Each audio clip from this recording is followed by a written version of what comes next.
end of the day, I'm saying it as it is. Yes. I'm not going to sugarcoat it. And the only bad things I've said is the way I've said it. I did ask her to take a lie detector test in regards to sleeping with Keith Felton, who was leading the murder investigation, right? Only because Paddy had said Keith Felton had moved in Anna. Now, in Scotland, moving in somebody, yeah, I've never heard of somebody. He believes all this, and he said he's going to pass the lie detector test, isn't he? If he believes it. He can never pass a lie detector test. I know for a fact he can't. I know for a fact he can't pass his lie detector test regarding that. No. I know for a fact. I'd never heard that any guy leading a murder. Bear in mind, Keith Felton was also David Glover's police handler with Paddy. And then you've got the same leading detective moving in, actually in the house with Anne. I'd never heard of this. So when Paddy had said that Keith Felton had moved in on her, I thought he meant in on her as in sleeping with her. Yeah. Yeah, there's only one thing, because I've never heard of any... in the UK, I've never heard of any police officer moving in with somebody it's just been man's just been murdered. I've never heard of it in my life. Hang on, you just said she had a copper move in with her. Yeah, Keith Felton actually moved in stayed in. Now the way I heard it from Paddy's lips was I thought he was in sleeping with her. I'd be run out of town if I'd done that. I'd be run out of fucking town in Middlesbrough if I moved in with a copper after Lee died. I'd be done it. I'd never heard of a copper moving in on somebody. So when Paddy said it, I mean, that Keith Felton moved in and Anna Conley, I mean, that moved in as in see the car crash here. If you've got David Glover, right, who he's come out and admitted, David Glover, Keith Felton was his handler, right? So you've got you've got David Glover making a statement saying Michael Sayers murdered Viv Graham, but then you've got David Glover coming out and saying, yeah, Paddy made the same deal with fucking being a Supergrass as I did, and it was Paddy that told me to pin the murder of Viv Graham and Michael Sayers. $1,000,000%. All started with Paddy Conroy. The copper sleeping the same copper who's taking the statement. He's been staying with Anna. Somebody was it a year or something? I don't know. So it was for quite a long time, wasn't it? It wasn't just the first night or two to make sure it wasn't like parked outside the house. I don't think it was the corruption here is fucking absolutely crazy. I've never seen anything like it in my life. Well, I can say 1,000,000,000,000% as well. I know the people who've actually seen the paperwork. I just wish I could get it. I told you, didn't I? Someone was at court. They'd gone Carol Curtis, sorry, Carol, it wasn't a police. It was Keith Felton moved, and that's been confirmed with loads of people. And that's what I'm saying, Carol. That was my mistake. I thought when Paddy said it first, I thought he moved in as in sleeping with her. No, yeah. That's why I said if a copper had moved, say I got on with a copper after Lee died. Do you think I could live in Middlesbrough? I wouldn't be able to. Well, Carol, 2 seconds. Carol Curtis is saying, John, he didn't move in with Anna. It was a policewoman. Anna said it wasn't, mate. Ask anybody that was in that circle down there at the time. They'll tell you who it was. It's no secret. Yeah, no any associations like that, bad. Yeah, and also it's like I try not to involve myself. I don't. Two sex, Carol.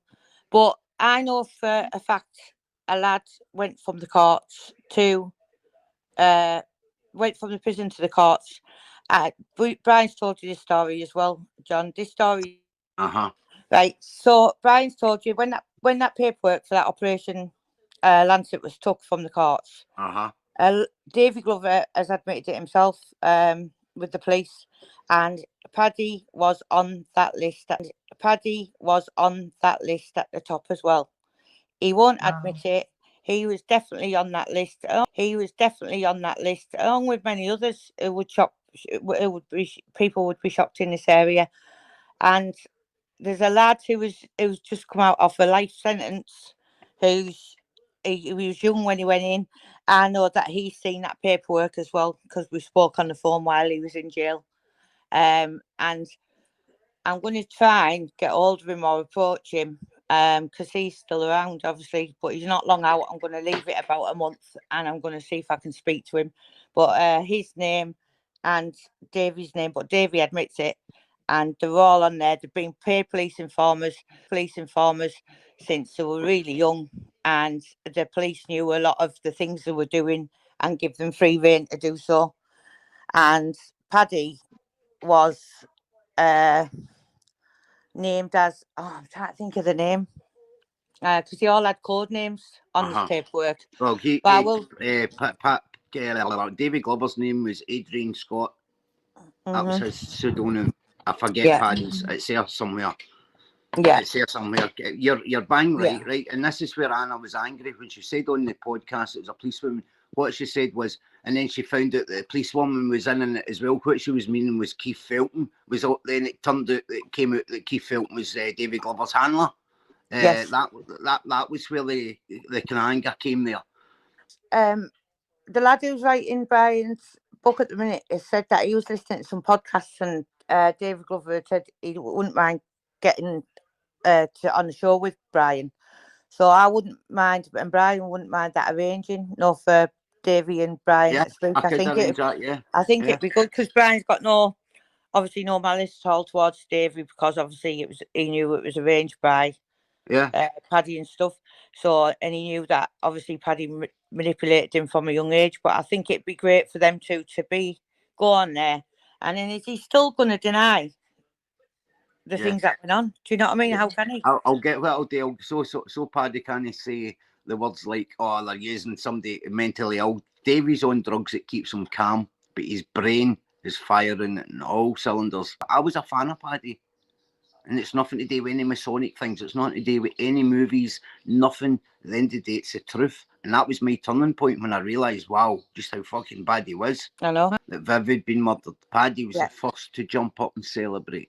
Yes, that's what I'm saying. It was only him that was partying. Why? And then why would he pretend?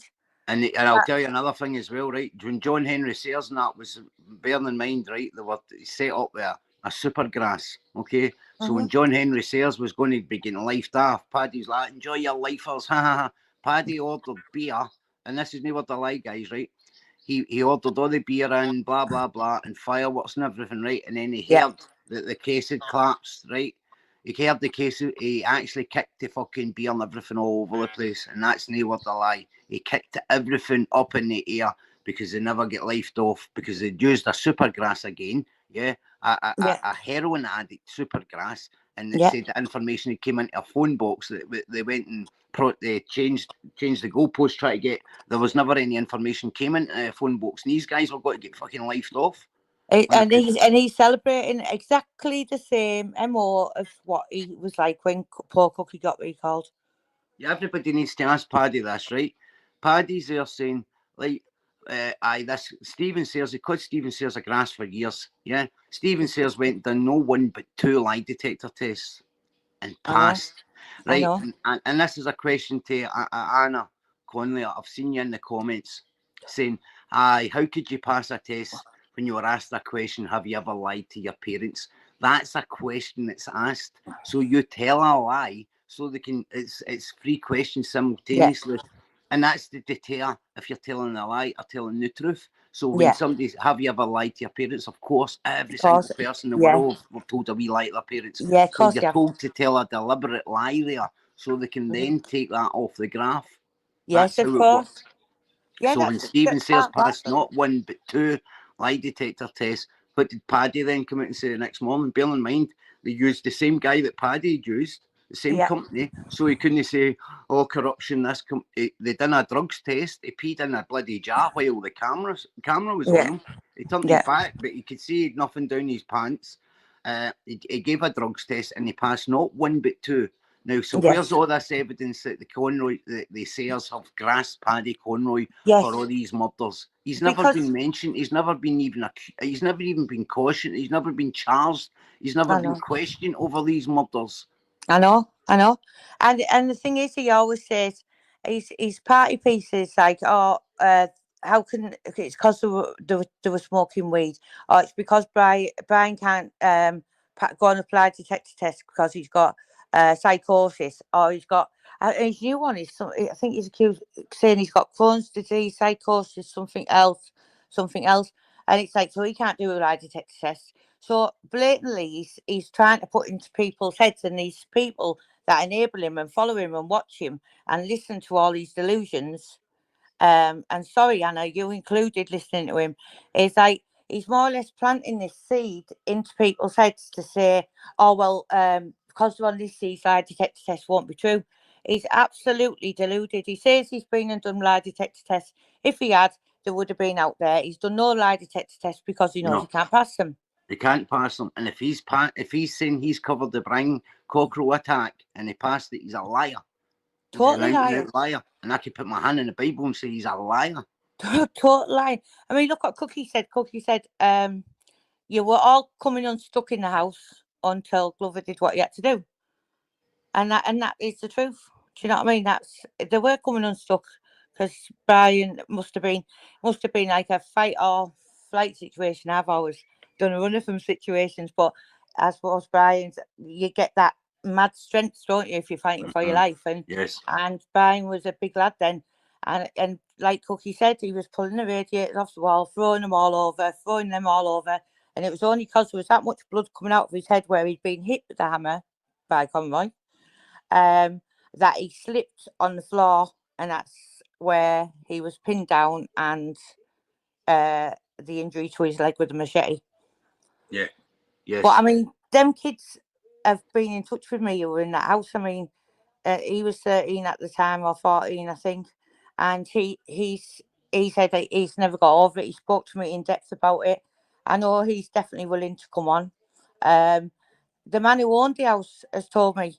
The man next door, an absolutely really respected man from Middlesbrough, who used to have one of the clubs, like the social clubs in the town.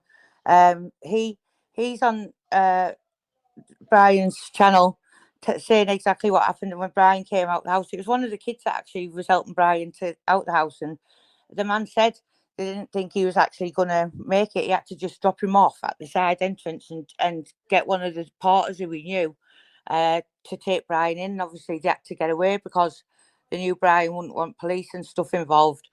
But it was actually the police, an off-duty policeman, because that road that it happened on is one of the busiest roads in Middlesbrough. When you come through, I'll take you down that road, right? And there's cars constantly all day long, right? Because it's the main road into Middlesbrough and out of Middlesbrough.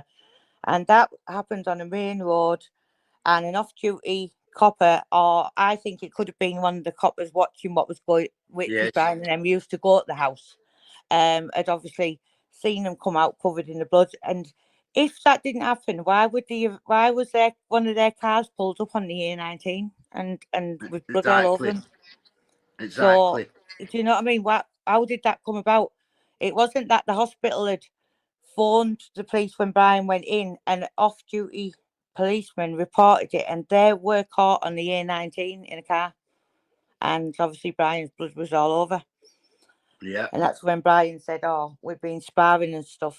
But and I just don't know if you can blatantly lie the way he blatantly lies. And I mean, Well, he's getting away with it so far.